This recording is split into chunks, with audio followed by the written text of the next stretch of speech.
Good morning, Peter. Here's the machine, the Breville Barista Express BES870. So, as you saw in the photos, this is a machine in good condition, I would say. I would give it a 7 out of 10. It is a used machine, so of course, as you would expect, it does have the usual wear and tear, mainly around the front of the drip tray, so scratches and dents, a bit around here and a bit around here, but really it's nothing too bad. And this is replaceable anyway, so if you ever feel like changing it, you can. I've just finished doing the service on the machine, a full clean, checkup, everything. It has no issues, and it's ready to make a coffee. So let's make a coffee on it. I will make a double shot latte. So testing all the features of the machine, and also hopefully showing you how to make good coffee and a few tips and tricks for this specific model.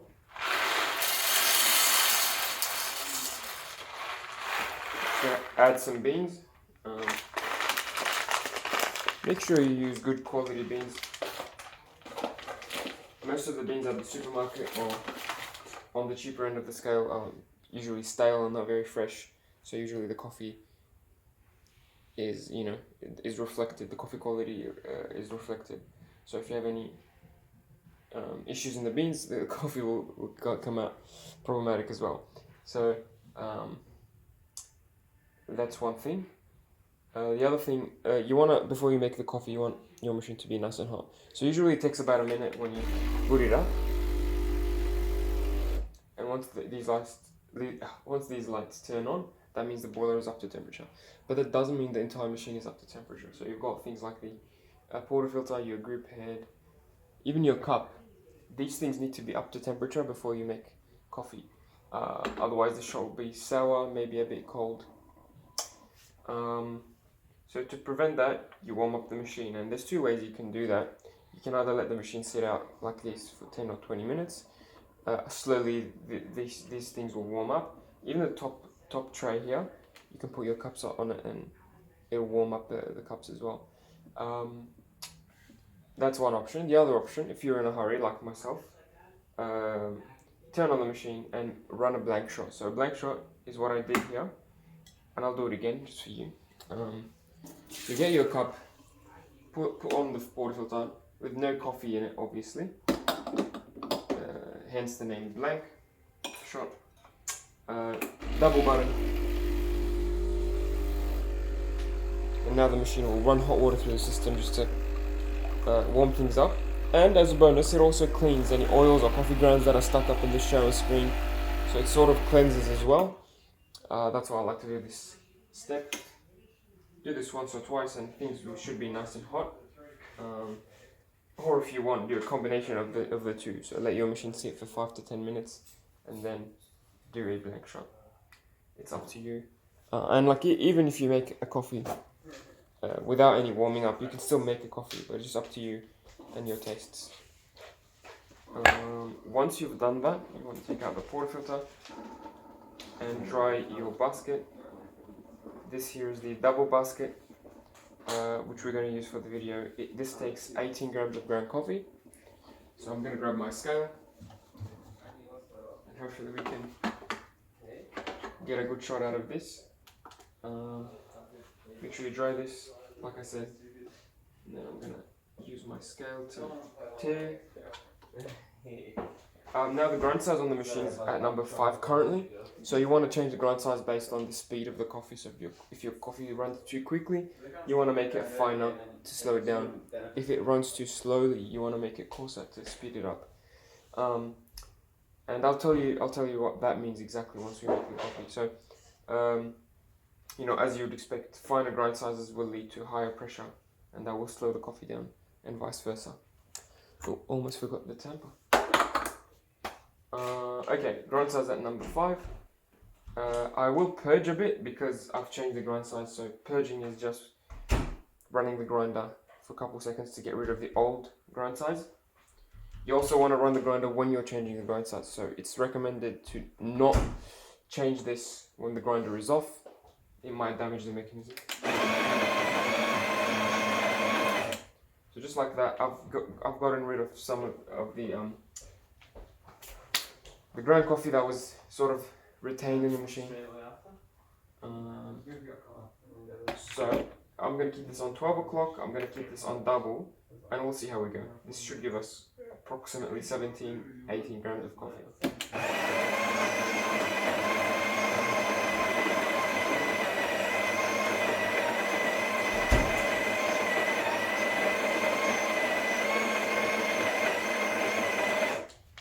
Perfect.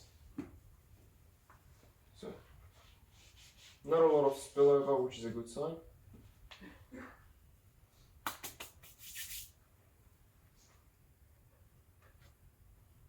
We might need to increase the dose a bit though. It might be too fine, but we'll see. Yeah, that's 16 grams. So let's put it maybe on 1 o'clock. Let's put it on 1 o'clock, and hopefully that should serve you well. I'm gonna top it off, and to top it off, you don't have to get rid of the whole thing. Just hold the button, and it will grind for as long as you hold it.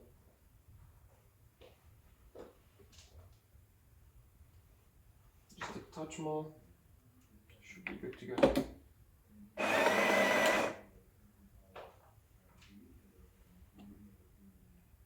That's exactly 18 grams, perfect. Like I said, it might be too fine, just judging by the looks of the ground coffee. But the only way to know is to make a coffee, so if this is too fine, we'll adjust it accordingly. So before you press it down with the tamper, just make sure to roughly flatten it, so it doesn't have to be perfect, but just flatten most of it with your palm or with your finger, so that when you press, you're pressing on a flat surface and not a mountain of coffee. So nice and firm. There we go.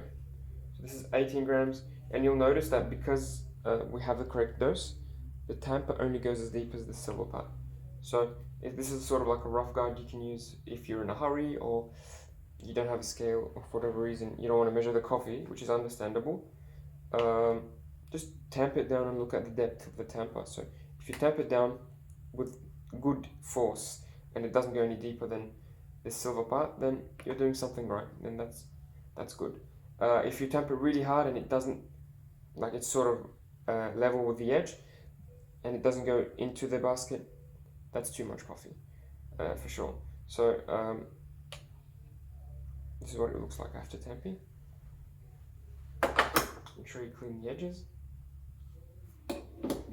Lock it in all the way to the right. If you notice it's too hard to lock in, that's probably because you have too much coffee in the handle. Okay, I'm going to get rid of this water. You also have a hot water tap here, so if you want to make a long black coffee, or if you want to brew tea, you can use the hot water tap.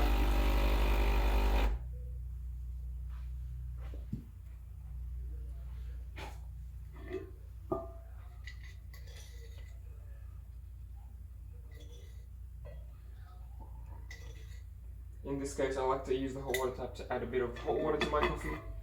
Sorry, a bit of hot water to my cup just to help the sugar dissolve.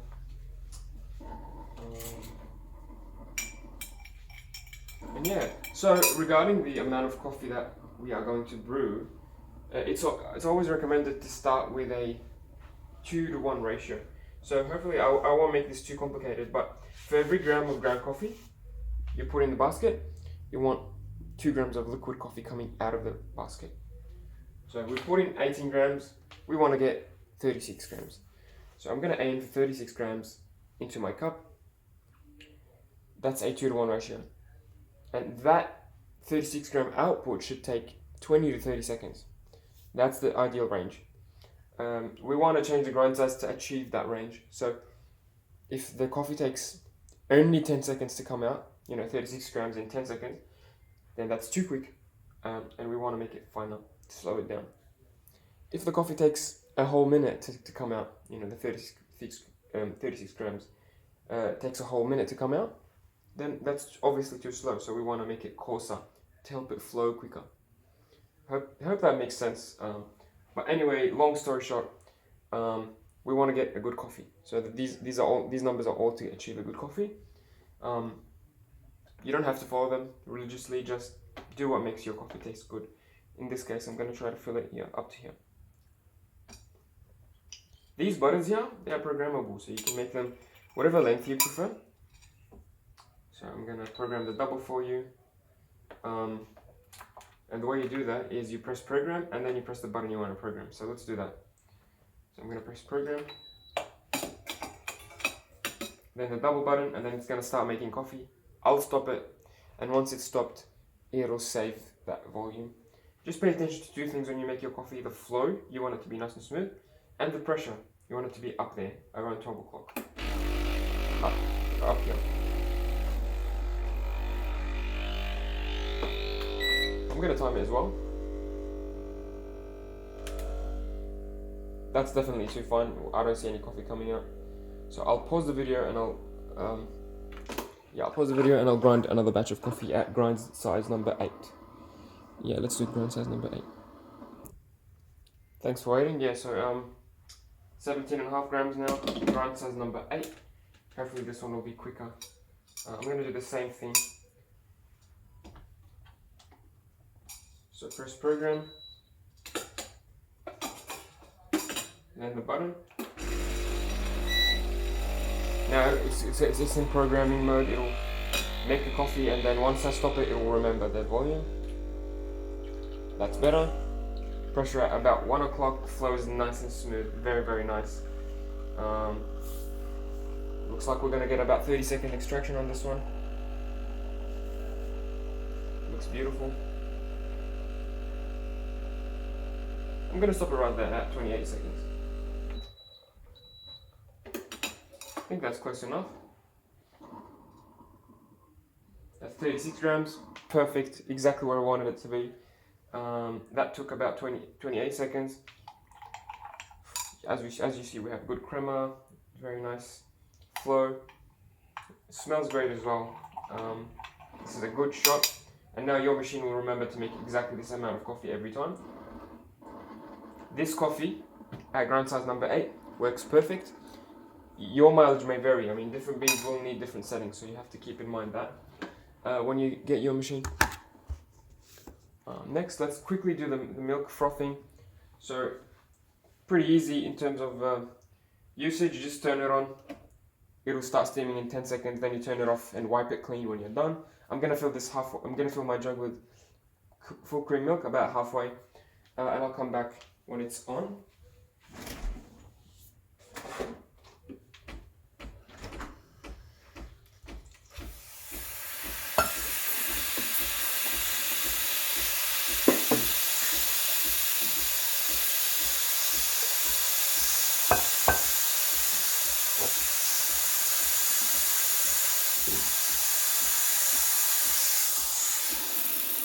I'm going to turn it off, then turn it back on.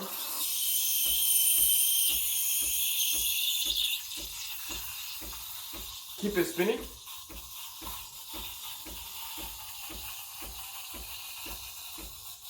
So with the wand at an angle, hold it close to the edge of the jug so that it spins the milk, and keep the tip close to the surface so that it sort of injects air as it spins the milk.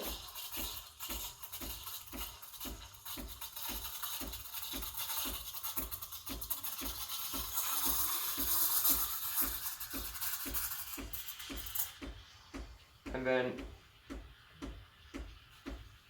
maybe towards the end, raise the jug so that you stop the aeration. You don't want to aerate for too long.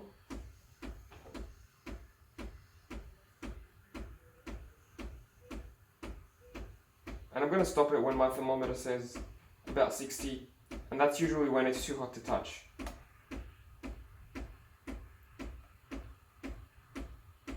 Yeah, right about there.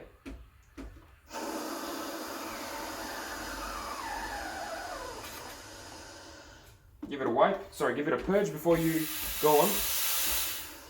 So just turn it on for a couple of seconds to clean the inside of the pipe.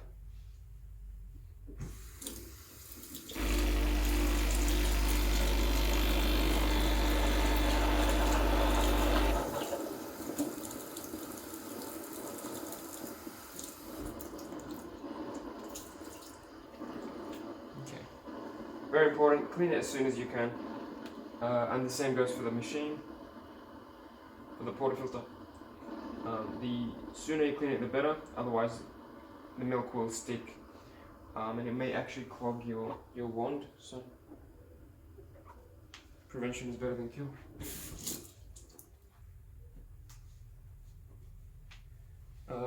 With regards to the portafilter, you want to knock off the coffee puck into the bin or a knockbox. If you wanted a knockbox, I've got one for sale.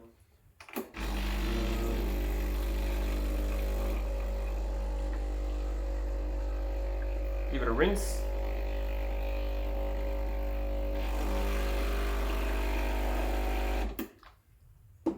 Perfect. Just like that, the machine is nice and clean, and we have a very nice cup of coffee. Every now and then, it's good to grab the brush or tissue and wipe the grip seal and the shower screen. And yeah, that's the cleaning part, and let's go to the coffee part now.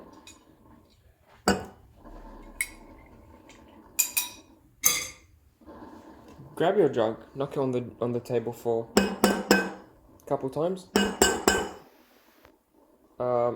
and then swirl it around. Do this a few times until the surface, the surface of the milk is nice and smooth, almost like wet paint. You want to get rid of the bubbles and any other stuff, mainly bubbles, so that when you pour, it looks nice and smooth. And this is looking more like a cappuccino, because I think I've aerated the milk for too long.